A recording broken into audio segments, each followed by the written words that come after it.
Hello chess fans, this is Rick from Chess to Impress with coverage of round 4 of the 2020 Candidates Tournament. And as we have done in previous videos, we'll have a look at the highlights of all 4 games. The standings before round 4, I took this screenshot from the St. Louis live broadcast. 3 leaders, Vachier Lagrave, Nepomniachtchi and Wang Hao with +1. 2 players on 50%, Karana with a win, a loss and a draw. And Grisha, the only player who has made 3 draws so far.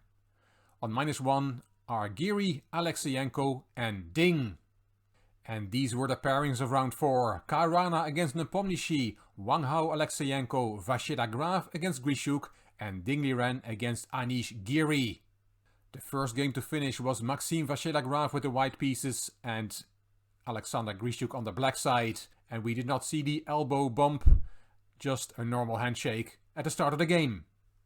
Vachier Lagrave opened e4 and we see the Berlin defense. Let's put the opening moves on the board. We've seen this same opening in the second round when Grisha had the black pieces against Jan Nepomniachtchi. h5 was also played by Grisha in that game. The players are following for many moves that game between Nepomniachtchi and Grisha. h4 and now king h2. This move was played by Nepomniachtchi in round 2, and in this game Vachier Lagrave plays g4 straight away. That move came later in the Nepomniachtchi-Grisha game. H takes en passant, f takes, and now knight e7, and this move cost Grisha an hour. He's known for thinking very long in the opening and for getting in time trouble. Grisha said afterwards, "I made the mistake, like I did in the game against Yangko, that I thought about this move for an hour." And he said he was 100% sure, he said not 99%, but 100% sure that MVL was going to play g4 and not h4, but that was the move played in the game. And then he was just an hour behind on the clock. He played knight d5, attacking the pawn on c3, and MVL is not going to protect it. He decides to give up on that pawn. Bishop c1, and Grisha takes the pawn. Rook d3, kicking the knight, knight a4, and Grisha said here in his interview after the game, "Despite it being an endgame, the position is extremely tactical. There are so many ways for me to blunder something." And Giri had very little time on the clock. White can crash through, or black can consolidate and win with his extra pawn. Or, the most likely scenario, after some tactics, the position will just equalize. And that's what more or less happened, said Grisha. But we were in for some more excitement. Let's go to the next number of moves till we get to the next point that I want to show you as a highlight of the game. g4, rook back, a4. That pawn was taken. That's 2 extra pawns for black now, and this is an important moment. Bishop a3 check was played by MVL. But rook e4 is the engine move here, which Grisha had seen, and Maxime Vachier Lagrave said he had forgotten that this was a threat. Often chess players say they had forgotten something if they had not seen it. MVL might have seen it and indeed might have forgotten that this was an option. Either way, he didn't play it. It's attacking the bishop on c4, and the logical move here is b5. And the point of rook e4 is that now white takes on c4. Takes off the bishop, sacrifices an exchange to get a bishop off the board. B takes e4, rook takes f7 check is very good for white. That rook is causing havoc on the 7th rank. Another variation after rook e4 is to play the bishop back to e6. Then the line goes knight takes e6, f takes e6, and rook back to f3 to make sure that knight does not come back into the game, harassing the rook. Computer lines these are, and they were not found by Maxime Vachier Lagrave. As mentioned, in this position he played bishop a3 check. c5 blocking the check, and now rook e4 is possible again, as was explained by the players after the game. Then Grisha says, "I have a miracle move, bishop back to e6, and he showed this variation. If you take the knight, then bishop takes f5, g takes f5 and rook takes h5. Grisha said this should be okay for me. And another line that he mentioned is that after his miracle move bishop e6, there is knight takes e6, f takes e6, rook g5 and knight c3. And he said, my knight is very good at harassing the white rook. And he thought this position was okay for black. So that after c5 and then rook e4. But MVL chose for e6 instead, and the game went on. I'll show you the moves that followed. Bishop takes c5, knight takes, rook takes. White wins a pawn back. And he's going to win another pawn on c7. Take the piece back on c4. a5, a check. And here's a funny variation that I have to show you. If you take the pawn, then rook e4 check. And now you have to be very careful. Don't go to f6 with the king because of a nice checkmate. The king checkmated in the middle of the board. Of course, after rook e4 check, you go to f7 with the king and the position is more or less equal. After rook d1 check, Grisha did not take the pawn on e6. He played king e7. Let's put some more moves on the board. Rook takes g5 is the 40th move from white. White has won 2 pawns in the last few moves and is now a pawn up in this rook endgame, but it's not enough to win. Grisha defends his g-pawn. h6. Vasilya said after the game, I could not find more than a draw, so I went h6. But let's go through the last moves of the game. The nice thing is that the players play this all the way till bear kings, as we'll see, to show the audience that this position, this rook endgame, really was a draw. MVL said after the game that he felt he had a very dangerous initiative and that Grisha had very little time on the clock. But he said, to be fair, I did not see a clear win and Grisha defended very well. Grisha said, maybe I was losing, but I thought that maybe I could win, as I had an extra pawn. Quite an exciting draw in 53 moves. Not all draws are boring. The next game to finish almost at the same time as Vasilya against Grisha was Dingley Ren with the white pieces and Giri on the black side. Ding opened d4 and we see a Catalan opening. Let's put the opening moves on the board. Queen c2, c5, lots of pawn tension there in the center. Amateur players hate that, professionals don't even blink. But the tension is solved straight away. Knight takes and queen b6, an in-between move, hitting the knight on d4 before taking back on d5. Some more moves before we get to the first interesting moment, which is here. You can take that pawn on c6, winning a pawn. But then bishop takes d2, knight takes d2, and black wins the pawn back on b2 with a fine position. So Ding did not go for that pawn on c6. He played bishop takes b4, queen takes b3 and h5, which Ding called a very strong move by Giri in his interview after the game, which he found hard to meet over the board, he said. He played knight c3. If you play queen takes c6, again if you take that pawn, then there is bishop f5 with great compensation for the pawn. Rook c8 is a big threat because the rook on c1 is unprotected and white is dangerously behind in development. Ding did not go for queen takes c6. He played knight c3 as mentioned, h4, knight e2 and bishop d7. And now Ding goes for the safe option as he called it after the game, after which his advantage is very small. He could have gone for the more ambitious knight d4, but then h3 from Giri, and Ding calls this a big threat and the position may become very dangerous for me. And this is what the modern players have learned from Alpha Zero and other strong engines, pushing the h-pawn into the opponent's fianchetto position. We'll see Karana do that later as well against Nepomniachtchi.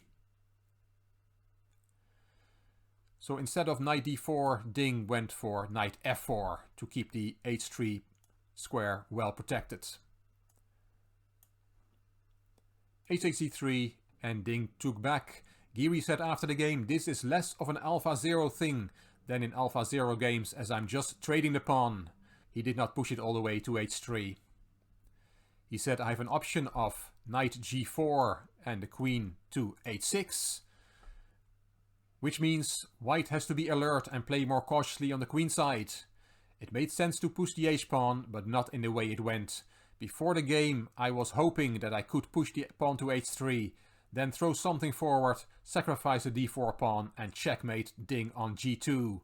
But it didn't happen because Ding played that line with knight f4 to make sure h4, h3 did not happen. After h takes d3, Giri played rook f to c8, and the game will last 22 more moves, but it is very balanced and there are no more noteworthy positions to show you. I'll just show you the remaining moves with a move repetition in the end. This is move 30.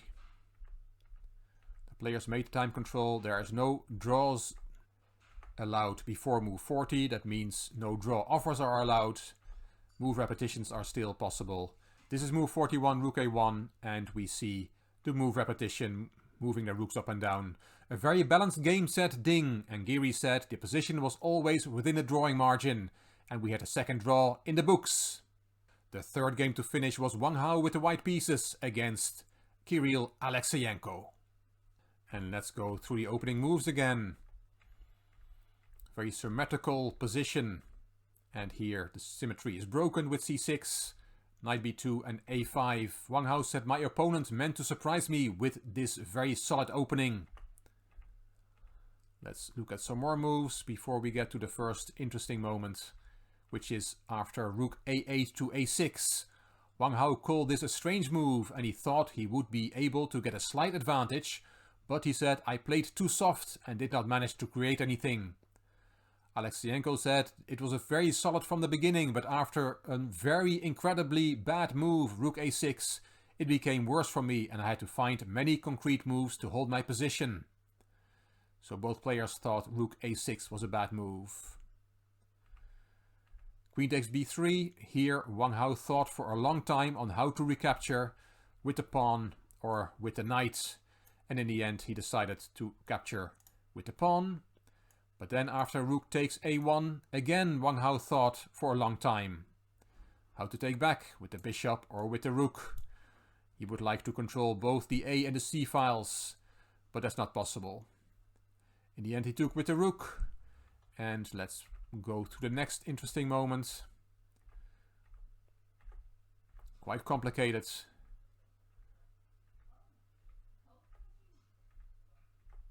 Rook a7. After this move, it's a forced draw, said Alexeyenko, but we still see some nice moves. Knight takes c5, d takes. And in this position, knight takes e4 is a very beautiful move, giving up a piece to distract the bishop from the c8, f5 diagonal. Let's see how that goes. The knight was taken, just an extra piece for black, but now c7. Rook f8, a check to get on the c8, f5 diagonal. There it is, covering the c8 square, and now white is going to win black's rook, and will be an exchange up. But it will have cost him 2 pawns in the process, the pawn on e4, and the pawn that will promote on c8. Bishop f5, and now white gets a new queen, but it gets taken off the board. White has won a rook.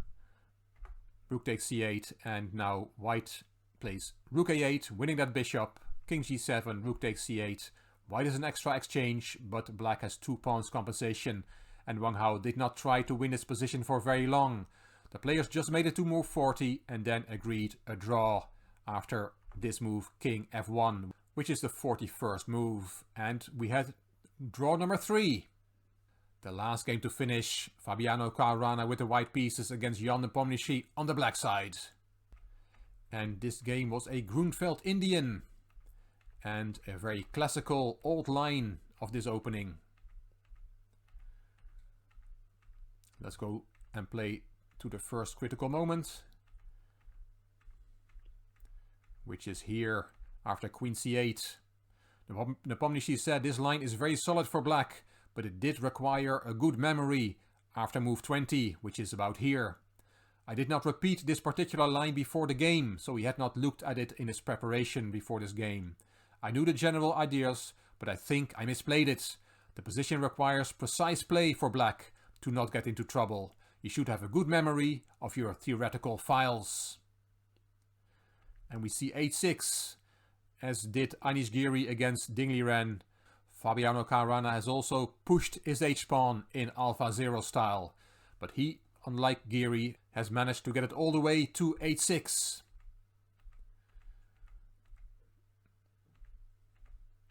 And here is a very important moment.